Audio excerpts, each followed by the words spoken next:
But let the process move forward, let the bids come in on what they're saying, and then you can make an intelligent decision based on what's there. If you don't want to do it then, you don't have to. So you're not binding anything by letting the project move.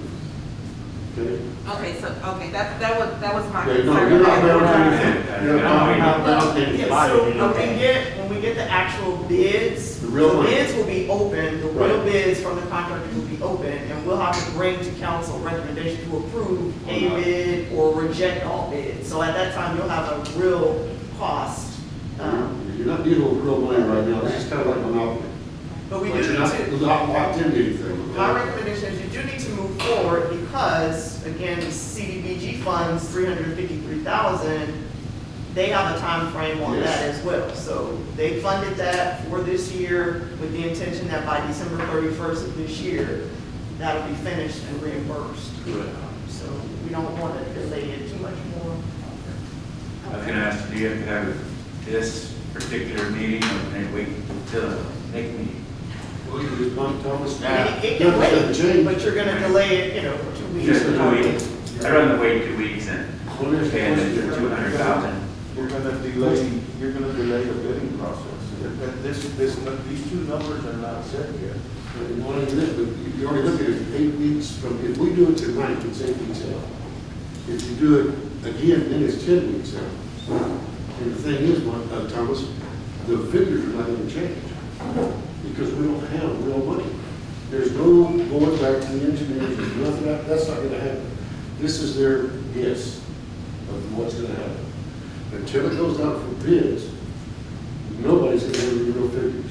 And without real figures, nobody can make a good decision. If they come back with this higher, you can turn it down once they get ready to us. We're not locked in yet. We're not locked into it. If they come up with that higher number, we can say, oh, no, we rejected that bid, Right. which would be properly so. But again, until we get real bids, real figures, the real deal, we can't make an honest decision. We can't make a decision. So is the general consensus to move forward? Yes, ma'am. You want that in a motion? I don't think we have to motion. Do you want a motion now? No. Move forward. Move forward. Listen? Move forward. All right. Move forward. All right. That's the general consensus. All right. I just don't want to have a whole long discussion about price because again, it's not going to be set in stone there. Correct. All right. We'll move to item. No, oh, thank you, Jared. We will move to item 9C, discussion and possible action on the purchase and installation of a generator at well site number 2. Again, good evening, Madam Mayor and council members. You all should have, I believe, 2 packets in front of you. One regarding the extended explanation of the dollar cost as well as the different scenarios. And the second packet that you should have been in late this evening. I apologize for the lateness of the hour. And the second one is the number 1 option and then the number 2 option. And these are a little more clear as to what is going to be expected as opposed to the general overall discussion regarding the genset for well 2. I have the expert, Mr. Mac McCullough, here this evening that prepared all of the documentation here before you. If you all would like to ask him some questions, and he will be more than happy to address the council and the mayor with all of his expertise regarding these issues. Mr. Mack, would you come up? First, just a little bit of history about why we're That's what I was going to talk about that. Okay, let me. I guess I'll take that. So one of the things is that we have 2 well sites in the city, as we've discussed this before, because I know we talked about some work that needed to be done previously. And so the well site that this is being proposed for is the one that is currently operating the entire city right now. And it does not have a backup generator.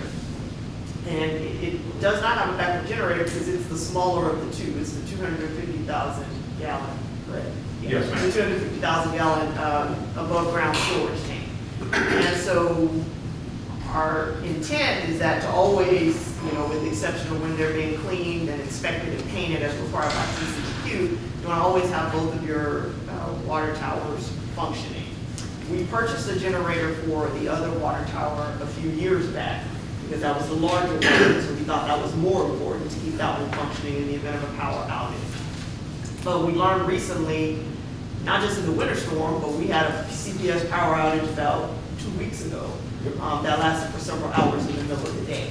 So our intent was always to go back and purchase a generator for this well tower as well. We just feel like this is something to bring to the forefront now, even sooner, because if we have another power outage while the other well site is down being repaired, then potentially after a certain number of hours, we could run out of water if there's no power to operate the tower. So that's how we got to this point. We want to bring this information forward. We would not be able, we're not asking tonight for you to just vote to hire them to do this because it's an expense that would require us to do some bidding as well, which is how we purchased the generator the last time. But we appreciate you being able to come in and explain that to us in a little bit more detail. So, there you go. Y'all have any questions about that before he presents? Okay. I do, Mike. Yes, sir. These two, I see you got this two generators here, right? Yes, sir. A brand new generator, never been used, never been operated, and a used generator, preferably purchased from the Texas surplus system, in which they're generally military units that have very well maintained history, and the runtime hours on them are generally lower than you would expect for their age. All right, what I want to ask you, and because I don't know, how many gallons does the city usually use in a day? How long would it take to fill that tower? If the city utilizes, and now this is variable, whether you're speaking about the summertime, you're speaking about the wintertime, but if you were just to take a rough ballpark average figure for the year, it's approximately 600,000 gallons per day. The elevated storage tank at Pepperton Lane, which is the current well number 2, that stores 250,000 gallons.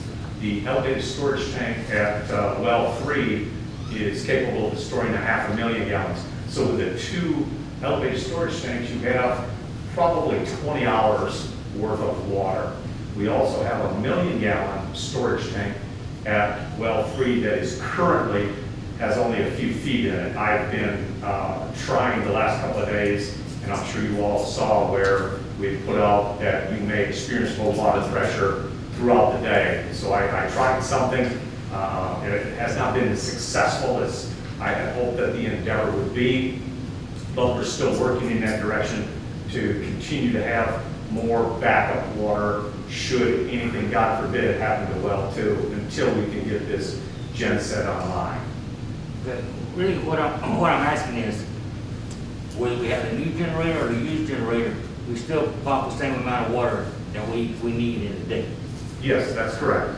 As long as you have that gen set. But if you don't have that gen set, then you have no power. Should CPS drop out, Right.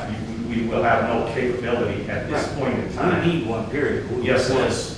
We need, yeah. Yes, sir. That's all right. Door number 1 or door number 2? Door number 1 or door number 2? You want door number 2, my opinion.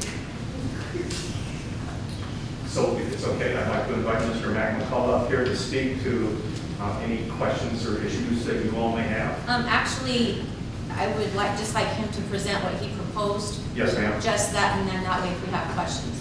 Yes, ma'am. Thank you, ma'am. Thank you, sir. Thank you very much. Good evening, council, mayor, manager Vernon. My name is Mac McCullough. I'm with NC2 Generator Electric. I live in Wimberley. I stopped on 35 to give my name to someone who had a record in front of me, so I'm late. I appreciate your indulgence. And more than that, I probably appreciate mostly your serving. I can truly appreciate that you served, you elected to serve, because I've spent 16 years in each of your role, either as a council person or as a mayor in Wimberley.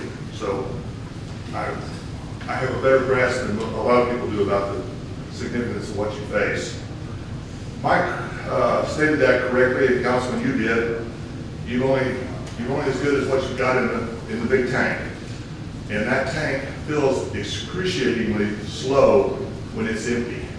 And you go, and you turn to your public works director and say, can you stop the usage a little bit so we can get it up a little higher? But it is what it is. I initially had turned in a proposal somewhere in the $300,000 range. Right now, the generator market is in an upheaval. You can't, it's hard to get pricing from responsible vendors because right now they don't have to price. They can just wait you out and say, we've got one, what are you willing to pay for it? And that was the case with the first price that I submitted. And that was from a local popular dealer, and I have no animosity towards them, except they were very high priced. And we knew we had other pricings if we could get them to respond to us. Finally, we did. That's what culminated in the second bid that you have this dated today, where the total price is $148,000. I have, and that generator set that is included in that package is made by the same manufacturer that you have at well number 3 now. That's a generator set. I don't know that it would be identical to the set that you have now, but from the same manufacturer, it's pretty close, pretty safe assurance that it would. And I think that set proved itself quite capable back in the February storm, so I have no reservations about using that brand or that model at all. The other alternative, or one alternative that we have, would be right down the street off of Ackerman, is the Texas Facilities Commission. As the Public Works Director mentioned, they get, through the course of time, over a year, 6 months, they get a number of good used sets. This set in this category size would not be a military set. This would have come out of a government building that was in the same application that you're talking about, using it in a standby mode. It would have not had a lot of hours, and it would be a popular brand. That's typically how they buy them. So, and if you bought from the Texas Facilities Commission, you've got a 30-day bring it back, no questions asked policy. So